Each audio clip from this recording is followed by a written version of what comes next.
waa qiso murugo leh waa dhacdaan hore uga dhicin guud ahaanba basharka aadamaha iyo koomkan dhuleeda nolosha bini'aadamku ay ka hirgashay waa wiil Soomaali ah oo hooyadiis inta uu dilay kadibna ku dulkaadiyay waxaana wada yaabay cadaankii meesha isugu wada yimi ninkani naxariis darana haddaba sidee ayay dhacdadan u dhacday xageese ayay ka dhacday barnaamijka ayaynu ku daaqaadaynaa ha yeeshee daawada intayna barnaamijka u guda gelin haddaad channelkan ku cusub tahayna subscribe saar asxaabtaadan la wadaag kusoo dhawaada barnaamijka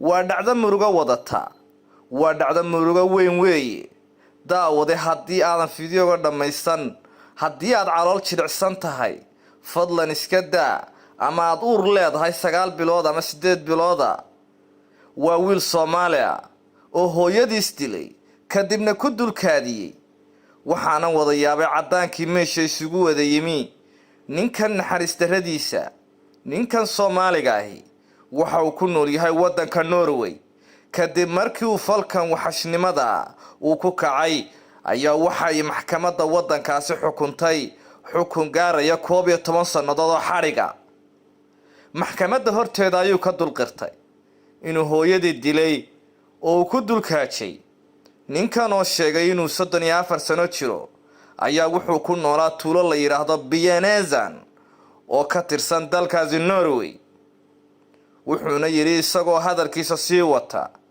waxaan gacantayda ku dilay hooyaday oo ahayd midii 9 bilood uurkaygu soo siday ina soo korisay waxa xoogaa khilaaf ah oo noo dhaxmaraanay aan ka cadhooday buu yiri khilaafkaasina dhaxmaraaniga iyo hooyaday kadibna sidaas ayaan ku khaarajiyay hooyaday cadhadii ayaan ku dulkaacay kaadi badan oo haysay darteed ninkan oo dilka geystay horaantii bishii la soo dhaafay ee September ee sanadkii 2019 ayaana lagu xukumay magaalada Trondheim ee dalkaasi Norway balse maxkamadda ayaa maanta la keenay ugu dambeyntii Allah baanu ka magan galnay inaanu naftana iyo shaydaan nagu hagaajin oo nagu hogaamin inaanu waalidkayo aanu dilo iyo naf kasta aanu dilo bini'aadamka kamida ilaahay ha u naxariisto naxariista jannada ilaahay ka waraabiyo wiilkan Soomaaliga oo hadalkiisa sii wata waxa uu yiri gacantayda ayaan ku dilay hooyaday oo ahayd midii 9 bilood uurkaygu soo siday ina soo korisay khilaaf xoogaana dhaxmara ayaan ka cadhooday kadibna sidaas ayaan ku khaarajiyay waa dhacdo ka yaabisay qaadigii maxkamadda iyo guud ahaanba shacabka Soomaalida iyo cadaanka wadankaasi Norway 24 saacadood u dambeysay baraha bulshada ee wadankaasi Norway ayaa loo qaadaa dhigay dhacdadan wiilkan uu ku kacay kulana kacay hooyadiisii 9 bilood soo korisay ee uurka 9 bilood ku soo siday inna lillahi wa inna ilayhi raaji'uun la isma lahayn hooyadiis ayuu ku dulkaacay balse isaga ayaa qirtay iyo markhaatiyadii meesha markaasi joogay oo cadeymaha ku soo oogay muddooyinkii u dambeeyay waxaa soo badanayay dilalka loo geysanayo haweenka Soomaalida iyo waliba waalidiinta ay u geysanayaan kuwii ay dhaleen ee ay 9 bilood caloosh ku soo sideen kadibna ay soo koriyeen ninkani ayaa leh cadho aan ka cadhooday iyo xanaaqan ka xanaaqay ayaan hooyaday u khaarajiyay waxa uu qirayaa inay 9 bilood uur ku soo siday waxa uu qirayaa inay soo korisay waxbarasho caafimaad wax walbana ay la garab taagneed hooyadii ninkan oo hadalkiisa ka sii wata maxkamadda dhexdeeda ayaa waxa uu sheegay in hooyadii ay rafaad iyo dhib badan la soo martay hooyaday wayna soo tahriibtay buu yiri sanadihii 2007 annagoo soo maray Liibiya oo markaasi ahayd meel halaaga waxa uu sheegay in hooyaday ay ila soo kifaaxday Norway ayay la soo gashay waxbarasho iyo caafimaad iyo dhaqaale wax walbana way la garab taagnayd balse cadhadan ayaa igu kaliftay inaan hooyaday ficilkaasi xun kula kaco waana khaarajiyey hooyaday oo waan dilay buu yidhi. waxa uu yidhi waxaan ka qoomeynayaa wixii aan sameeyey ee aan kula kacay hooyaday dhashay 9 bilood uurka igu soo siday. waxa uu sheegay in shaydaan uu duufsaday uuna toobad keenayo. maxkamadda ayuu ka codsaday inay cafiyaan si hooyadiis ugu soo xajiyo oo xajka ugu aado. balse qaadigii maxkamadda ayaa yaabay iyo guud ahaanba shacabkii waddanka Norway iyo Soomaalida community ku ah magaaladaasi. balse qaadiga ayaa ku xukumay 11 sannadood oo xadhiga. 11kaasi sannadood ee xadhiga ee lagu xukumay ninkani ayaa waxaa la sheegay inuu 11kaas sano ay noqonayso muddo 5 sannadood iyo badha marka la isugu daro habeen iyo maalin. ninkani waa 34 sano ayuu jiraa, wuxuuna ku noolaa tuulo la yiraahdo Bianzen oo ka tirsan dalkaasi Norway.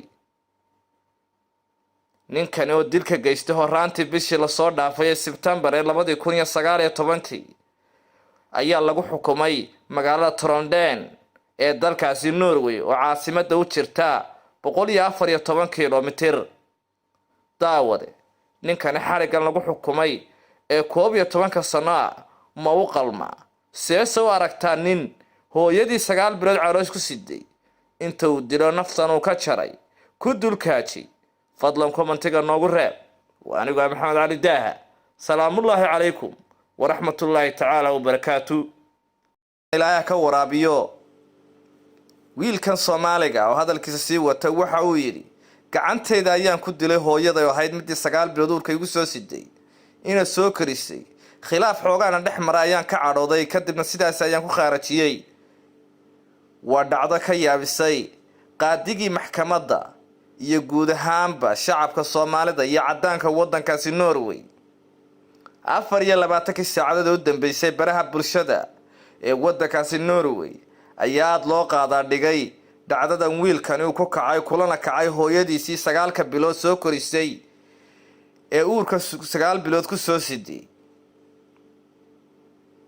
inna lillahi wa inna ilayhi raaji'uun.